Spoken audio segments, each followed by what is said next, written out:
Hello everyone, কেমন আছো তোমরা সবাই? আশা করি ভালো আছো। রঞ্জিতা লাইফস্টাইলে তোমাদের অনেক অনেক স্বাগত, ভালোবাসা জানিয়ে একটা নতুন ভিডিও নিয়ে এসেছি।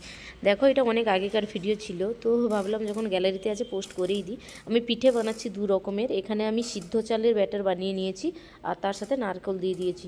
আতপ চালের ব্যাটার দিলে কী হয় বলো তো, পিঠেটা একটু শক্ত হয়। আর সিদ্ধ চাল দিয়ে আজকে আমি বানাবো হচ্ছে নির্ধোসা, আর ওই যেটাতে ইডলি বানাই ওটাতেও আমি পিঠে বানাচ্ছিলাম, দেখতেই পেলে।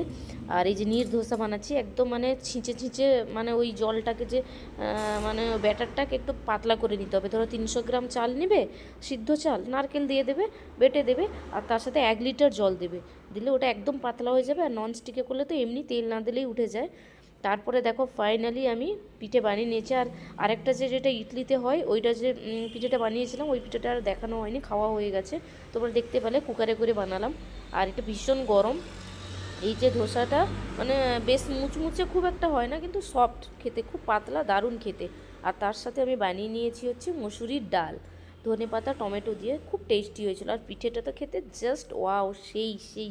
কারা কারা তোমরা পিঠে খেতে ভালোবাসো অবশ্যই আমাকে কমেন্ট করে জানাবে।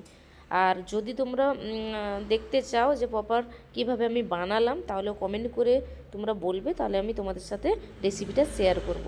দেখো, আমি মা বাবা তিনজনে এখানে খেতে বসে গেছি। তো অনেক দিন ধরে ভিডিওটা ছিল, ভাবলাম পোস্ট করব আর এডিট করাই হয়নি। তো ফাইনালি আজকে আমি পোস্ট করেই দিলাম। আর এটা আমি বানিয়েছিলাম রাত্রেবেলা, প্রায় এখন বাজে ওই 9:30, দেখতেই পাচ্ছ। তো শীতের রাত, পিঠে তো দারুণ লাগে। আরও ওই খেজুর গুড় দিয়ে খেতে ভালোবাসে। নেক্সট টাইম আমি পিঠে বানাবো খেজুর গুড় আনলে। তো চলো, এখন আমি পিঠে খেয়ে নিই। তোমরা সবাই ভালো থাকো, সুস্থ থাকো, টাটা, বাই বাই।